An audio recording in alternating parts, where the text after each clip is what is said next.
Om Shanti 4 April 2025 प्रातः मुरली बाबा कहते मीठे बच्चे वर्तमान तुमे माने पुरुषोत्तम हेबा पाई पुरुषार्थ करुछ।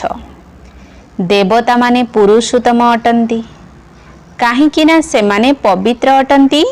तुमे माने वर्तमान पवित्र हेउछ। वर्तमान तुमे माने पुरुषोत्तम हेबा पाई पुरुषार्थ करुछ। देवता माने पुरुषोत्तम अटंती काहींकि ना से माने पवित्र अटंती। तुमे माने वर्तमान पवित्र हेउछ। प्रश्न बेहद्र बाबा तुम पिला मानकु शरण काहींकि देइछंती? बेहद्र बाबा तुम पिला मानकु शरण काहींकि देइछंती? उत्तर काहींकि ना आमे समस्ते अलिया गदारे पड़िथिले। बाबा आम मानकु अलिया गदारु बाहर करी सुबासित फूल करुछंती। आसुरी गुणधारी पिला मानकु दैवी गुणधारी करुछंती। ड्रामा अनुसारे बाबा आसी आमको अलिया गदारु बाहर करी पोष्य करी निजर संतान करुछंती। गीत यह कौन आया आज सबेरे सबेरे। ओम शांति। राति को दिन करिबा पाई बाबा को एठाको आसीबा को पड़ुछि। एबे तुमे संतान माने जानिछ जे बाबा आसीछंती। प्रथमे आमे शूद्र वर्णर शूद्र बुद्धि थिलु। वर्ण विषय थिबा चित्र मध्य बुझाइबा पाई बहुत भलो। पिला माने जानिछंती आमे एही वर्ण रे किपरि चक्र लगाउछु। एबे आमको परम पिता परमात्मा शूद्र रूप ब्राह्मण करिछंती। कल्प कल्प कल्पर संगम जुगरे आमे ब्राह्मण हेउछु। ब्राह्मण मानकु पुरुषोत्तम कुहाजिब नाही। पुरुषोत्तम तो देवता मानकु ही कुहाजिब। ब्राह्मण माने पुरुषोत्तम हेबा पाई एबे पुरुषार्थ करुछंती। पतितरु पवित्र हेबा पाई ही बाबांकु डाकुछंती। तेणु निजको पचारिबा उचित जे मु केते पर्यंत पवित्र होईछि। स्कूल रे पढ़ुथिबा छात्र माने मध्य पाठ पढ़िबा पाई विचार सागर मंथन करि थांती ना। जानि थांती जे एही पाठ पढ़िबा द्वारा आमे एही परि हेबु। सेही परि तुम पिला मानक बुद्धि रे अछि जे एबे आमे देवता हेबा पाई ब्राह्मण होइछु। एहा हेला हमर मूल्यवान जीवन। काहींकि ना आमे ईश्वर पितांकर संतान होइछु। ईश्वर तुमको राजयोग शिखाई पतितरु पवित्र कराउछंती। पवित्र देवता हेउछु। वर्ण उपरे बुझाइबा बहुत भलो। सन्यासी माने एही कथा को बुझिबे नाही। बाकी 84 जन्मर हिसाब बुझी परिबे। एक कथा मध्य बुझी परिबे जे आमे सन्यास धर्मावलंबी 84 जन्म नेउ नाहु। इस्लामी बौद्ध आदि मध्य बुझुछंती जे आमे 84 जन्म नेउ नाहु। हाँ पुनर्जन्म नेउछंती किंतु कम। एक कथा जदि तुमे बुझाइब तेबे तुरंत बुझी जिबे। बुझाइबा पाई मध्य युक्ति दरकार। तुमे पिला माने एठारे सम्मुखरे बसिछ। तेणु बाबा बुद्धि को सतेज करुछंती। अन्य पिला माने मध्य एठाको सतेज हेबा पाई आसुछंती। तुमको तो प्रत्येह बाबा मने पकाई देउछंती जे एही सब कथा को धारण कर। बुद्धि रे एही ख्याल चालू जे आमे 84 जन्म किपरि नेउछु। किपरि शूद्ररु ब्राह्मण होइछु। ब्रह्मांकर संतान ही ब्राह्मण अटंती। एबे ब्रह्मा कुआडू आसिले? बाबा बुझाउछंती मु एहांकर नाम ब्रह्मा रखिछि। तेबे जेउ ब्रह्मा कुमार कुमारी माने अछंती से माने समस्ते गोटिए परिवार होई गले। तेबे निश्चित से माने पोष्य होइछंती एवं सेमानंकु बाबा ही पोष्य करुछंती। तांकु बाबा बोली कुहा जाउछि। दादा कुहाजिब नाही। बापांकु बापा बोली ही कुहा जाई थाए एवं बापांक ठारु ही संपत्ति मिली थाए। केही दादा मामू अथवा वंशर अन्य केही मध्य पोष्य करि थांती। जेपरि बाबा सुनाइथिले जणे कन्या अलिया गदारे पड़िथिला। ताकू केही उठाई नहीं आउ कहार कोलकु देई देले। काहींकि ना तांकर निजर संतान नथिला। तेणु सही झियो जहार कोलकु गला तांकु ही निजर माता पिता बोली कहिबाकु लागिला ना। ଏହା ତ ପୁଣି ବେହଦ୍ର କଥା। ତୁମେ ପିଲାମାନେ ମଧ୍ୟ ଯେପରି ବେହଦ୍ର ଅଳିଆ ଗଦାରେ ପଡ଼ିଥିଲ, ବିଷୟ ବୈତରଣୀ ନଦୀରେ ପଡ଼ିଥିଲ, କେତେ ଅପରିଷ୍କାର ହୋଇ ପଡ଼ିଥିଲ। ଡ୍ରାମା ଅନୁସାରେ ବାବା ଆସି ସେହି ଆବର୍ଜନାରୁ ବାହାର କରି ତୁମକୁ ପୋଷ୍ୟ କରିଛନ୍ତି। ତମ ପ୍ରଧାନଙ୍କୁ ଅଳିଆ ବୋଲି କୁହାଯିବ ନା? ବିକାରୀ ଆସୁରୀ ଗୁଣଯୁକ୍ତ ମନୁଷ୍ୟମାନେ ଦେହ ଅଭିମାନୀ ଅଟନ୍ତି। କାମ କ୍ରୋଧ ମଧ୍ୟ ବହୁତ ବଡ଼ ବିକାର ଅଟେ ନା? ତେବେ ତୁମେ ରାବଣର ବଡ଼ ଅଳିଆ ଗଦାରେ ପଡ଼ିଥିଲ।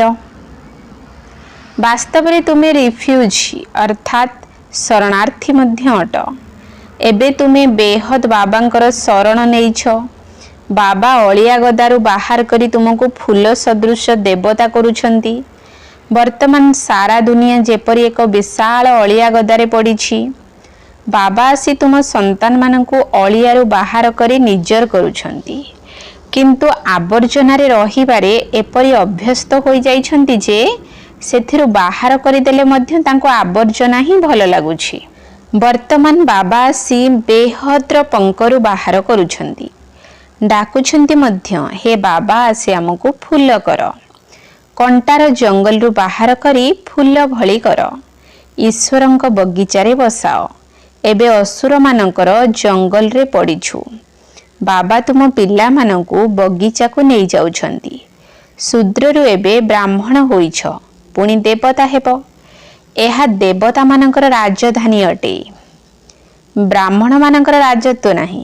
ଯଦିଓ ପାଣ୍ଡବମାନଙ୍କର ନାମ ରହିଛି, କିନ୍ତୁ ପାଣ୍ଡବମାନଙ୍କର ରାଜତ୍ୱ ନାହିଁ। ଏବେ ତୁମେମାନେ ରାଜପଦ ପ୍ରାପ୍ତ କରିବା ପାଇଁ ବାବାଙ୍କ ସାଥିରେ ବସିଛ। ବେହଦ୍ର ରାତ୍ରି ଏବେ ଶେଷ ହୋଇ ବେହଦ୍ର ଦିନ ଆରମ୍ଭ ହେବାକୁ ଯାଉଛି। ଗୀତ ଶୁଣିଲ ନା? କୌନ ଆୟା ସବେରେ ସବେରେ? ସକାଳୁ ସକାଳୁ ବାବା ଆସୁଛନ୍ତି ରାତ୍ରିକୁ ସମାପ୍ତ କରି ଦିନ କରିବା ପାଇଁ, ଅର୍ଥାତ୍ ସ୍ୱର୍ଗର ସ୍ଥାପନା ନର୍କର ବିନାଶ କରାଇବା ପାଇଁ। ଯଦି ଏକଥା ବି ବୁଦ୍ଧିରେ ରହିବ, ତେବେ ଖୁସି ମିଳିବ। ଯେଉଁମାନେ ନୂଆ ଦୁନିଆରେ ଉଚ୍ଚ ପଦ ପାଇବେ, ସେମାନେ କେବେ ହେଲେ ନିଜର ଆସୁରୀ ସ୍ୱଭାବ ଦେଖାଇବେ ନାହିଁ। ଯେଉଁ ଯଜ୍ଞ ଦ୍ୱାରା ଏତେ ଉଚ୍ଚ ହେଉଛନ୍ତି, ସେହି ଯଜ୍ଞର ସେବା ବହୁତ ସ୍ନେହର ସହିତ କରିବେ। ଏପରି ଯଜ୍ଞରେ ତ ନିଜର ହାଡ଼ ମଧ୍ୟ ସ୍ୱାହା କରିଦେବା ଉଚିତ। ନିଜକୁ ଦେଖିବା ଦରକାର। ଏହିପରି ଚାଲିଚଳନ ରହିଲେ ଆମେ ଉଚ୍ଚ ପଦ କିପରି ପାଇବୁ? ତୁମେମାନେ ଅବୁଝା ଛୋଟ ପିଲା ତ ନୁହଁ ନା? ସମସ୍ତେ ବୁଝିପାରୁଛନ୍ତି ରାଜା ପ୍ରଜା କିପରି ହେଉଛନ୍ତି। ବାବା ମଧ୍ୟ ଅନୁଭବୀ ରଥ ନେଇଛନ୍ତି, ଯିଏକି ରାଜାମାନଙ୍କୁ ଭଲ ଭାବରେ ଜାଣିଛନ୍ତି। ରାଜାମାନଙ୍କର ଦାସଦାସୀମାନଙ୍କୁ ମଧ୍ୟ ବହୁତ ସୁଖ ମିଳିଥାଏ। ସେମାନେ ତ ରାଜାମାନଙ୍କ ସାଥିରେ ହିଁ ରହିଥାନ୍ତି, କିନ୍ତୁ ସେମାନଙ୍କୁ ଦାସଦାସୀ ହିଁ କୁହାଯିବ ନା? କିନ୍ତୁ ସୁଖ ତ ମିଳିବ ନା? ଯାହା ରାଜାରାଣୀ ଖାଇବେ ତାହା ତାଙ୍କୁ ମିଳିବ। ବାହାର ଲୋକମାନେ ସେ ଖାଦ୍ୟ ଖାଇପାରିବେ ନାହିଁ। ଦାସୀମାନେ ମଧ୍ୟ କ୍ରମାନୁସାରେ ରହିବେ। କେହି ଶୃଙ୍ଗାର କରିବେ, କେହି ପିଲାମାନଙ୍କୁ ସମ୍ଭାଳିବେ, କେହି ଝାଡ଼ୁ ଆଦି କରିବେ। ଏଠାକାର ରାଜାମାନଙ୍କର ଏତେ ଦାସଦାସୀ ଅଛନ୍ତି, ତେବେ ସେଠାରେ କେତେ ଢେର ଥିବେ। ସମସ୍ତଙ୍କ ଉପରେ ନିଜର ଅଲଗା ଅଲଗା ଦାୟିତ୍ୱ ରହିବ। ରହିବାର ସ୍ଥାନ ଅଲଗା ହେବ। ତାହା କୌଣସି ରାଜାରାଣୀଙ୍କ ମହଲ ପରି ସଜା ଯାଇନଥିବ। ଯେପରି ସର୍ଭେଣ୍ଟ ମାନଙ୍କର କ୍ୱାର୍ଟର ରହିଥାଏ ନା? ସେମାନେ ଭିତରକୁ ଆସିବେ ନିଶ୍ଚିତ, କିନ୍ତୁ ରହିବେ ନିଜ ଘରେ। ତେଣୁ ବାବା ଭଲ ଭାବରେ ବୁଝାଉଛନ୍ତି, ନିଜ ଉପରେ ଦୟା କର। ମୁଁ କିପରି ସବୁଠାରୁ ଉଚ୍ଚରୁ ଉଚ୍ଚ ହେବି। ଏବେ ଶୂଦ୍ରରୁ ବ୍ରାହ୍ମଣ ହୋଇଛୁ, ଏହା ମଧ୍ୟ ଓହୋ ସୌଭାଗ୍ୟ। ପୁଣି ଦେବତା ହେବୁ। ଏହି ସଙ୍ଗମ ଯୁଗ ବହୁତ କଲ୍ୟାଣକାରୀ ଅଟେ। ତୁମମାନଙ୍କର ପ୍ରତ୍ୟେକ କଥାରେ କଲ୍ୟାଣ ଭରି ହୋଇ ରହିଛି। ଭଣ୍ଡାରରେ ମଧ୍ୟ ଯୋଗରେ ରହି ଭୋଜନ ତିଆରି କଲେ ବହୁତଙ୍କର କଲ୍ୟାଣ ହୋଇଯିବ। ଶ୍ରୀନାଥ ଦ୍ୱାରରେ ଭୋଜନ ପ୍ରସ୍ତୁତ କରିବା ସମୟରେ ବିଲକୁଲ ନୀରବରେ ରହିଥାନ୍ତି। କେବଳ ଶ୍ରୀନାଥ ହିଁ ମନେ ରହିଥାନ୍ତି। ଭକ୍ତମାନେ ମଧ୍ୟ ନିଜର ଭକ୍ତିରେ ବହୁତ ମସ୍ତ ରହିଥାନ୍ତି। ସେହିପରି ତୁମମାନଙ୍କୁ ମଧ୍ୟ ଜ୍ଞାନରେ ମସ୍ତ ରହିବାକୁ ପଡ଼ିବ। ଶ୍ରୀକୃଷ୍ଣଙ୍କର ଏପରି ଭକ୍ତି କରୁଛନ୍ତି ଯେ ସେ କଥା ନ କହିଲେ ଭଲ। ବୃନ୍ଦାବନରେ 2 ଜଣ କନ୍ୟା ଅଛନ୍ତି, ପୁରା ଭକ୍ତିନୀ ଅଟନ୍ତି। कहउछन्ति बास आमे एहिठारे ही रहिबु, एहिठारे ही कृष्णक स्मृति रे शरीर त्याग करिबु। तांको अनेक कहउछन्ति भल घरे जाई रुह, ज्ञान निय, कहउछन्ति आमे तो एहिठारे ही रहिबु। तेणु तांको भक्त शिरोमणि कुहाजिब। कृष्णक उपरे केते समर्पण होई जाउछन्ति। एबे तुमको सही परी बाबांक उपरे समर्पण हेबाकू पड़िबो। प्रथमे प्रथमे आरंभरू शिव बाबांक उपरे केते समर्पित होई गले, बहु संख्यारे आसी गले। पुणी जेबे भारत को आसिले तेबे अनेकंकु निज निजर घर द्वार मने पड़िबाकू लागिला। तेणु केतेक चाली गले। अनेकंक उपरे मायार ग्रहण तो लागुछि ना, केबे किभଳି दशा पड़ुछि। बाबा बुझाउछन्ति जे केही भी आसिले तांको कुह केउठाको आसीछ। बाहरे बोर्ड देखिल ब्रह्मा कुमार कुमारी, एहा तो परिवार अटे ना। जणे हेउछन्ति निराकार परमपिता परमात्मा। द्वितीय रे पुणी प्रजापिता ब्रह्मांकर मध्य गायन रहिछि। एमाने समस्ते तांकर संतान। शिव बाबा तो दादा अर्थात जेजे बापा अटंती। संपत्ति तांको ठारो मिलुछि। से राय देउछन्ति जे मते मने पकाओ तेबे तुमे पतितरु पवित्र होई जिवो। कल्प पूर्वरु मध्य बाबा एहिपरि राय देइथिले। एहा केते उच्च पाठ पढ़ा, एकथा मध्य केवल तुम बुद्धि रे अछि जे आमे बाबांक ठारो वर्षा नेउछु। तुमे संतान माने मनुष्यरु देवता हेबा पई पाठ पढुछ। तेणु तुम मानकु दैवी गुण निश्चित धारण करिबाकू पड़िबो। तुमर खाद्य पानीय बाणी केते राजकीय हेबा उचित। देवता माने केते अल्प खाई थांती, सेमानक मध्यरे कोनोसी लालसा न थाए। 36 प्रकारर भोजन तैयारी हुए किंतु बहुत कम खाई थांती। खाइबा पीबार लालसा रखिबा एहाकु मध्य आसुरी चलनी कुहाजिबो। दैवी गुण धारण करिबाकू हेले खाद्य पानीय बहुत शुद्ध एवं साधारण हेबा उचित। किंतु माया एपरी जे एकदम पत्थर बुद्धि करि देउछि। पुणी पद मध्य सही परि मिलिबो। बाबा कहउछन्ति निजर कल्याण करिबा पई दिव्य गुण धारण कर। जदि निजे भल भाबरे पाठ पढ़िबो एवं अन्य मानकु पढ़ाइबो तेबे तुमको पुरस्कार मध्य मिलिबो। वास्तव रे बाबा काहाकू दियंती नाही, तुमे निजर पुरुषार्थ आधार रे पुरस्कार पाउछ। तेबे निजको देखिबा दरकार जे आमे केते सेवा करूछु, आमे सेठारे जाई कोन हेबु। एही समय रे जदि शरीर छाड़ी देल तेबे केउ पद मिलिबो। बाबांकु केही पचारिले बाबा तुरंत कहि देबे। एहार चाली चलणीरु जणा पडुछि इए अमुक पद पाइबो।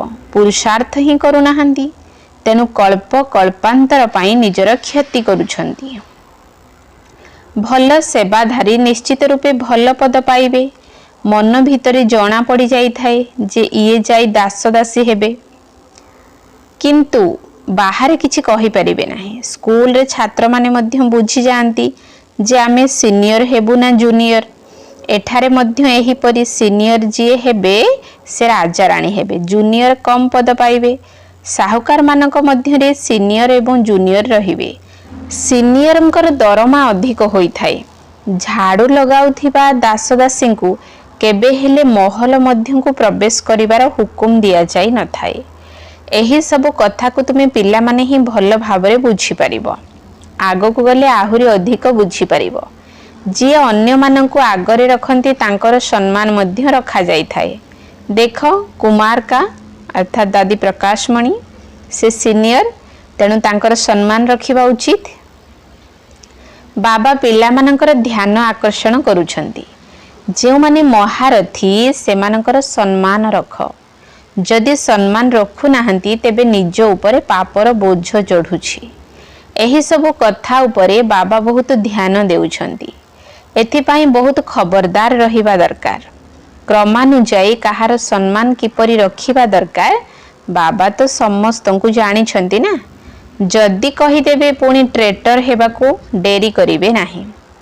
पुणी कुमारी माता मानक उपरे बंधन मध्य आसीजिवो। अत्याचार सहन करिबाकू पड़िबो। तेणु बहुत माता माने लेखुछंती बाबा आमको ये बहुत हैरान करूछंती, आमे कौन करिबू। ଆରେ ତୁମେ କ'ଣ ପଶୁ ହୋଇଛ ଯେ ଜବରଦସ୍ତି କରିବେ? ତୁମମାନଙ୍କ ଭିତରେ ଇଚ୍ଛା ଅଛି, ତେଣୁ ପଚାରୁଛ କ'ଣ କରିବୁ। ଏଥିରେ ତ ପଚାରିବାର କଥା ନାହିଁ। ଆତ୍ମା ହିଁ ନିଜର ମିତ୍ର ଏବଂ ନିଜର ଶତ୍ରୁ ମଧ୍ୟ ହୋଇଥାଏ। ଯାହା ଚାହିଁବ ତାହା କରିପାରିବ। କାହାକୁ ପଚାରିବା ଅର୍ଥାତ୍ ନିଜର ଇଚ୍ଛା ରହିଛି। ମୁଖ୍ୟ କଥା ହେଉଛି ଯୋଗ ବଳର। ସେହି ଯୋଗ ବଳ ଦ୍ୱାରା ହିଁ ତୁମେ ପବିତ୍ର ହୋଇଥାଅ। ଏହି ଲକ୍ଷ୍ମୀ ନାରାୟଣ ପ୍ରଥମ ନମ୍ବରର ପାବନ ଅଟନ୍ତି ନା। ମମ୍ମା କେତେ ସେବା କରୁଥିଲେ। ଏପରି ତ କେହି କହିପାରିବେ ନାହିଁ ଯେ ଆମେ ମମ୍ମାଙ୍କ ଠାରୁ ମଧ୍ୟ ହୁସିଆର। ମମ୍ମା ଜ୍ଞାନରେ ସବୁଠାରୁ ଆଗୁଆ ଥିଲେ। ତେବେ ଅନେକଙ୍କ ପାଖରେ ଯୋଗର ଅଭାବ ରହିଛି। ଯଦି ଯୋଗ କରିବେ ନାହିଁ ତେବେ ବିକର୍ମ ବିନାଶ କିପରି ହେବ? ନିୟମ କହୁଛି ଶେଷ ସମୟରେ ବାବାଙ୍କ ସ୍ମୃତିରେ ରହି ଶରୀର ଛାଡ଼ିବାକୁ ହେବ। ଶିବ ବାବାଙ୍କ ସ୍ମୃତିରେ ହିଁ ପ୍ରାଣ ଶରୀରରୁ ବାହାରିବା ଉଚିତ। ଏକମାତ୍ର ବାବାଙ୍କ ବ୍ୟତୀତ ଆଉ କେହି ମନେ ନ ପଡ଼ନ୍ତୁ। କେଉଁଥିରେ ମଧ୍ୟ ମନର ଆସକ୍ତି ନ ରହୁ। ଏହା ଅଭ୍ୟାସ କରିବା ଉଚିତ। ଆମେ ଅଶରୀରୀ ହୋଇ ଆସିଥିଲେ, ପୁଣି ଅଶରୀରୀ ହୋଇ ଯିବାକୁ ହେବ। ବାବା ଏହି କଥା ତୁମମାନଙ୍କୁ ବାରମ୍ବାର ବୁଝାଉଛନ୍ତି। ଏବେ ବହୁତ ମିଠା ହେବାକୁ ପଡ଼ିବ। ତୁମମାନଙ୍କ ଭିତରେ ଦୈବୀ ଗୁଣ ମଧ୍ୟ ରହିବା ଦରକାର। ଦେହ ଅଭିମାନ ଭୂତ ଅଟେ, ତେଣୁ ନିଜ ଉପରେ ବହୁତ ଧ୍ୟାନ ଦେବାକୁ ହେବ। ବହୁତ ସ୍ନେହର ସହିତ ସମସ୍ତଙ୍କ ସହିତ ଚାଲିବା ଉଚିତ। ବାବାଙ୍କୁ ଏବଂ ଚକ୍ରକୁ ମନେ ପକାଇବାକୁ ହେବ। ଯଦି ଏହି ସୃଷ୍ଟି ଚକ୍ରର ଜ୍ଞାନ କାହାକୁ ବି ବୁଝାଇବ, ତେବେ ସେମାନେ ଆଶ୍ଚର୍ଯ୍ୟ ହେବେ। ଯଦି 84 ଜନ୍ମର କାହାଣୀ କାହାର ମନେ ରହୁନାହିଁ, ତେବେ 84 ଲକ୍ଷ ଜନ୍ମର କାହାଣୀ କିପରି ମନେ ପକାଇ ପାରିବେ? ତାହା ସ୍ମୃତିରେ ମଧ୍ୟ ଆଦୌ ଆସିବ ନାହିଁ। ଯଦି ଏହି ଚକ୍ରକୁ ମଧ୍ୟ ବୁଦ୍ଧିରେ ରଖିବ, ତେବେ ଅହୋ ସୌଭାଗ୍ୟ। ଏବେ ଏହି ସୃଷ୍ଟି ନାଟକ ଶେଷ ହେବାକୁ ଯାଉଛି। ସେଥିପାଇଁ ଏହି ପୁରୁଣା ଦୁନିଆରୁ ବୈରାଗ୍ୟ ଆସିବା ଦରକାର ଏବଂ ବୁଦ୍ଧି ଯୋଗ ଶାନ୍ତିଧାମ ସୁଖଧାମରେ ଲାଗି ରହିବା ଉଚିତ। ଗୀତାରେ ମଧ୍ୟ ରହିଛି ମନ୍ମନା ଭବ, କିନ୍ତୁ ଗୀତା ପାଠକମାନେ ମନ୍ମନା ଭବର ଅର୍ଥକୁ ଜାଣିନାହାନ୍ତି। ତୁମେ ପିଲାମାନେ ଜାଣୁଛ। ଶିବ ଭଗବାନ ଉବାଚ, ଦେହର ସର୍ବ ସମ୍ବନ୍ଧକୁ ଛାଡ଼ି ନିଜକୁ ଆତ୍ମା ମନେ କର। କିଏ କହିଛନ୍ତି? ସ୍ୱୟଂ ବାବା। କିଏ ପୁଣି କହୁଛନ୍ତି? ଆମେ ତ ଏହି ଶାସ୍ତ୍ରକୁ ମାନୁଛୁ। ଭଗବାନ ପଛକେ ଆସିଯାଆନ୍ତୁ, ତଥାପି ବି ମାନିବୁ ନାହିଁ। କେବଳ ଶାସ୍ତ୍ର ପଢ଼ି ଚାଲିଥାନ୍ତି। ଭଗବାନ ଆସିଛନ୍ତି ରାଜଯୋଗ ଶିଖାଉଛନ୍ତି। ଏବେ ନୂଆ ଦୁନିଆର ସ୍ଥାପନା ହେଉଛି। ଏହି ଶାସ୍ତ୍ର ଆଦି ସବୁ ହେଲା ଭକ୍ତି ମାର୍ଗର। ଯଦି ଭଗବାନଙ୍କ ଉପରେ ନିଶ୍ଚୟ ହୋଇଯିବ, ତେବେ ବର୍ଷା ନେବାରେ ଲାଗି ପଡ଼ିବେ। ପୁଣି ସେମାନଙ୍କର ଭକ୍ତି ମଧ୍ୟ ସମାପ୍ତ ହୋଇଯିବ। କିନ୍ତୁ ସେହିପରି ନିଶ୍ଚୟ ହେଲେ ତ? ଆଚ୍ଛା, ମିଠା ମିଠା ଶିକିଲଧେ ସନ୍ତାନମାନଙ୍କ ପ୍ରତି ମାତା ପିତା ବାପ ଦାଦାଙ୍କର ମଧୁର ସ୍ନେହ ସମ୍ପନ୍ନ ଶୁଭେଚ୍ଛା ଏବଂ ସୁପ୍ରଭାତ। ଆତ୍ମିକ ପିତାଙ୍କର ଆତ୍ମିକ ସନ୍ତାନମାନଙ୍କୁ ନମସ୍ତେ। ଆତ୍ମିକ ସନ୍ତାନମାନଙ୍କର ଆତ୍ମିକ ବାପ ଦାଦାଙ୍କୁ ନମସ୍ତେ ନମସ୍ତେ ନମସ୍ତେ। ସୁପ୍ରଭାତ। ଧାରଣ ପାଇଁ ମୁଖ୍ୟ ସାର। 1 ନମ୍ବର ପଏଣ୍ଟ।